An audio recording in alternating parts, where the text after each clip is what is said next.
शिव शंकर पर्वत पर स्थित अपने घर में बैठे थे। उनका ध्यान ध्यान में था जब माता पार्वती ने धीरे से दरवाजे पर खटखटाया। "ये भगवान, क्या आप मुझे थोड़ी देर समय दे सकते हैं?" उन्होंने कहा। शिव ने अपनी आंखें खोली और मुस्कुराते हुए कहा, "बड़े आओ माता, तुम्हारी आवाज सुनकर मन प्रसन्न हो गया।" व्यस्सा माता पार्वती ने पास आकर कहा, मैंने सुना है कि इस संसार में एक अद्भुत रत्न छिपा हुआ है जिसे प्राप्त करने के लिए हमें कठिनाइयों का सामना करना पड़ेगा। क्या आप मेरे साथ चलेंगे?" प्यारे शिव ने विचार में डूबकर कहा, "यदि यह रत्न हमारे भक्तों के लिए सुख और समृद्धि लाएगा तो मैं अवश्य चलूंगा।" गणेश जी और कार्तिकेय भी उनके साथ हो गए। गणेश जी ने कहा, "भाई, मैं इस यात्रा में आपकी रक्षा करूंगा।"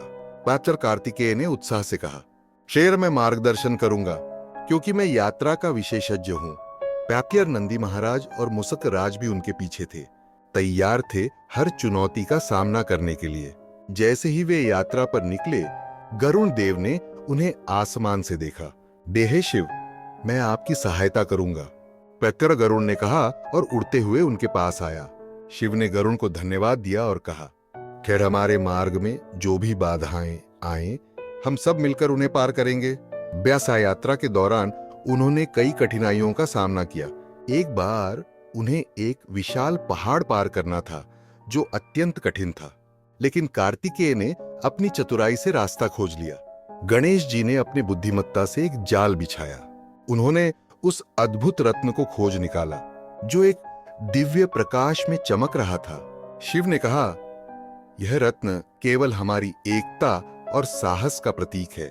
पिरार माता पार्वती ने कहा, "बेरर, इस रत्न को हम अपने भक्तों के लिए समर्पित करेंगे।"